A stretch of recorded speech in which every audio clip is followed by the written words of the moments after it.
Can go ahead and proceed at this point in time, sir. Okay. Your Honor, I'll be very brief with the court regarding Marquavius Huey, Attorney Carrington Matthews, Sr. and Jr. on behalf of Mr. Marquavius Huey. Your Honor, Mr. Marquavius Huey is a lifelong resident of the state of Georgia. Mr. Marquavius Huey has two primary armed robbery allegations that are contained in this indictment.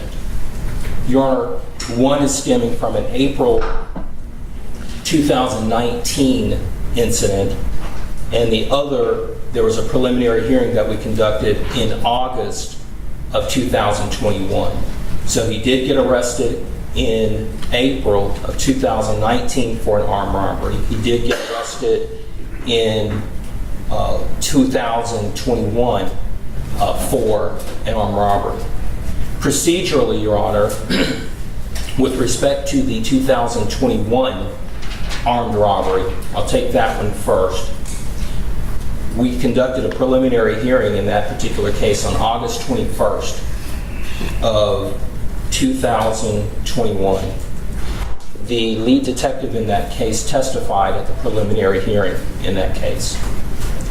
We were able to cross-examine that detective, Your Honor, and Judge Linda Borski with the Fulton County Magistrate Court heard the evidence that was produced by the District Attorney's Office and found no probable cause that a crime was committed by Mr. Marquavius Huey.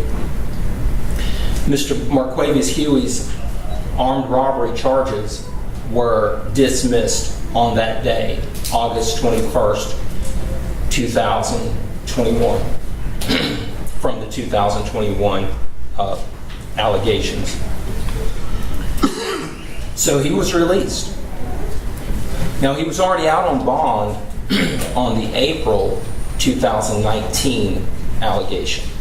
So he was out on bond, picked up a new offense, and that new offense was dismissed. So, Your Honor, we are now in September of 2022.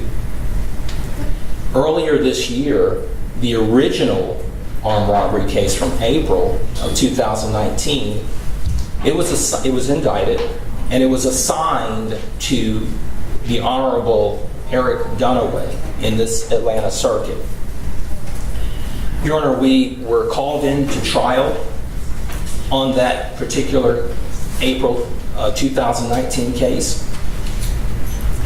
We came to court on that case. We sat at the table and we announced ready for trial. We prepared for the trial and we were ready to pick a jury and try the case. On the day of trial, Your Honor, the very day that a jury was supposed to be selected, and over my objection for the state's continuance because they had announced ready for trial less than a week prior on that case. We announced ready for trial. We get to the day of trial and the state says that they are not ready to try the case and they don't have all of their ducks in a row. I objected to it before the court. The court overruled my objection. And when the court overruled my objection, the court granted the state a continuance. When the case was continued, unbeknownst to us, Mr. Huey's case was being put together in this indictment. So, a continuance was granted. Now, on the dismissed August of 2021 preliminary hearing on that case that was dismissed, it was re-indicted. That case was re-indicted after it was dismissed at the preliminary hearing. When it was re-indicted, Your Honor, a grand jury bench warrant was attached to that indictment. Mr. Marquavius Huey showed up in court with his attorney, with his counsel, to continue to request a not guilty on that particular case. Mr. Huey showed up in court on that day. He was taken into custody on a grand jury bench warrant, not on this indictment, Your Honor, not on this indictment, but on the indictment for the case that had been dismissed. So there are two main armed robbery cases in the indictment. One that was dismissed at the preliminary hearing, one that we announced ready for trial on. So subsequent to maybe a couple months, both of Mr. Huey's cases, the one that had been previously dismissed in August of 2021, the other that had been continued over my objection when both sides announced ready for trial and the continuance was granted, both of those cases were compiled together and placed in this indictment that's before the court. Mr. Huey was out on bond. He showed up to court on the April of 2019 case. He showed up to court when called upon to do so. He showed up to court for the preliminary hearing on the subsequent arrest case. And through no ability of his to really push back, a grand jury warrant was issued on an indictment. That indictment doesn't even exist anymore, Your Honor, because that case is now inside this case. So what do we have? We have Mr. Huey, who's been sitting in custody, that he announced not guilty on it, and that he announced ready for trial and maintained his not guilty position on both of these cases, placed into custody without bond, with counsel who has been screaming that we're ready for trial, we're ready for trial. And when we were ready for trial, the trial day came, the state got its continuance for no really good reason, Judge. They just said we're not ready, even though they had announced ready. You announce ready, then you come in on a court the day that the case is called for trial. Now, had that been, in my opinion, a defense counsel announcing ready week before trial, and unless there's some newly discovered evidence, unless there is some significant evidentiary issue or some legal issue, you can't just come in and say, hey, Judge, I announced ready for trial, but I was looking at the case and I'm really not quite ready. I need a continuance. I just don't think it'll go well for me. I think I would probably get dressed down and I would be looked at in a certain way, like I'm unprepared.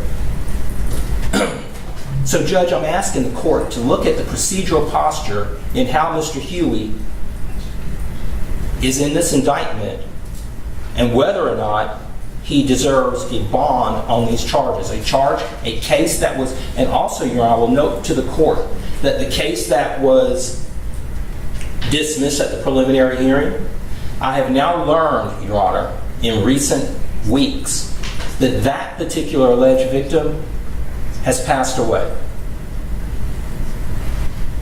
So the case that originally was dismissed at the prelim, they put that case in an indictment here, and we have information that that particular victim is now not even with us.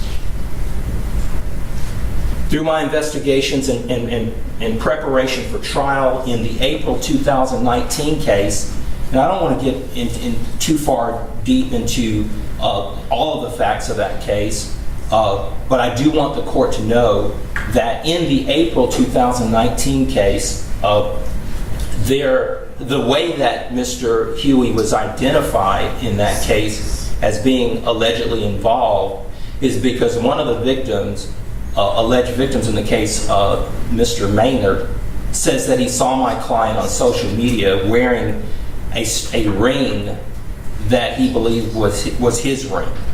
And that because of that, that's got to be the guy that was one of the guys.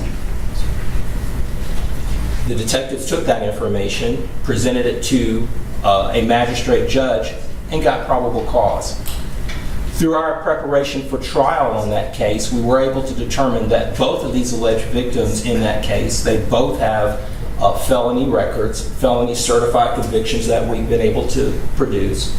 So there will be a day when we can handle that and test the credibility of the alleged victims and determine whether or not there's reasonable doubt.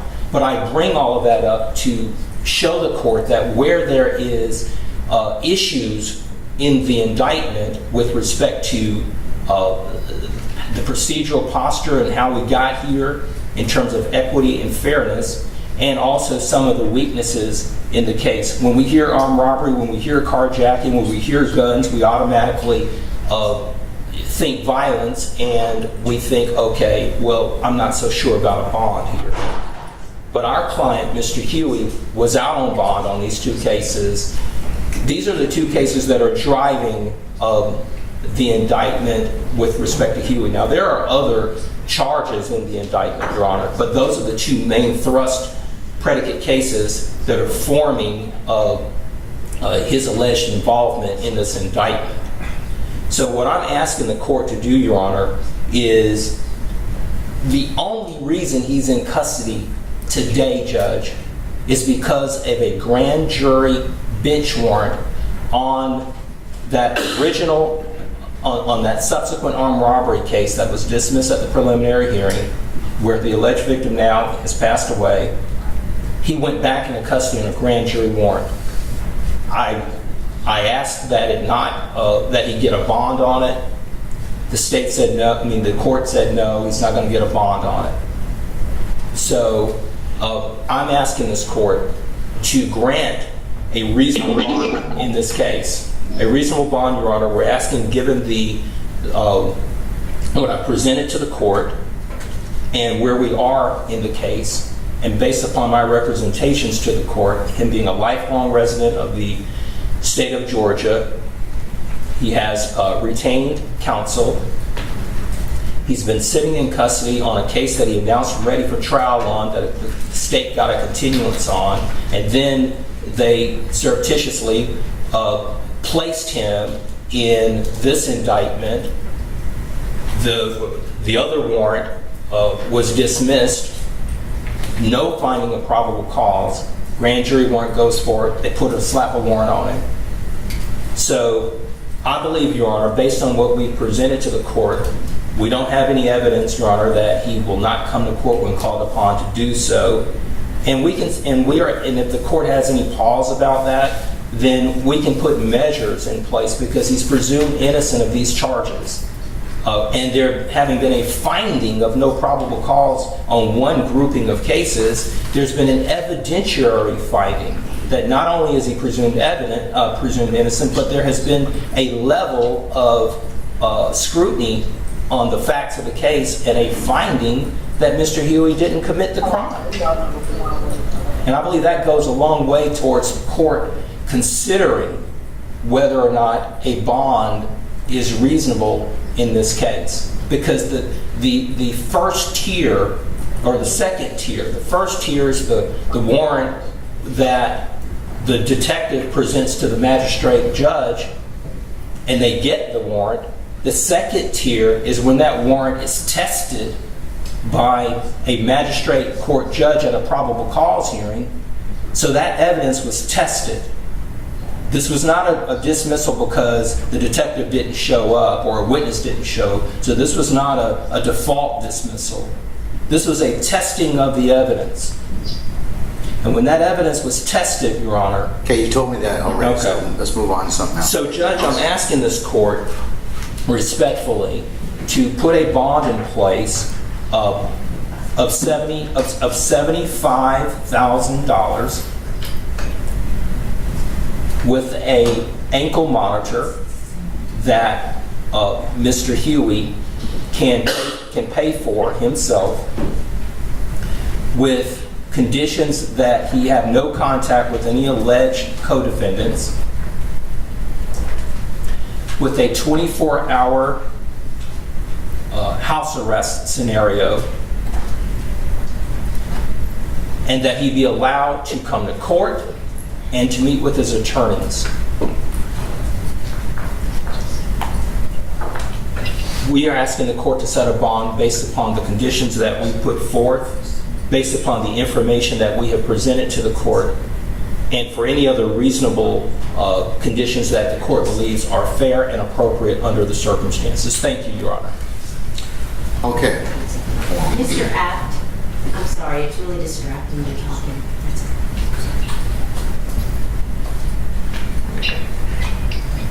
All right. Mr. Gary. Yes, Judge. Judges, as the saying goes, now the rest of the story.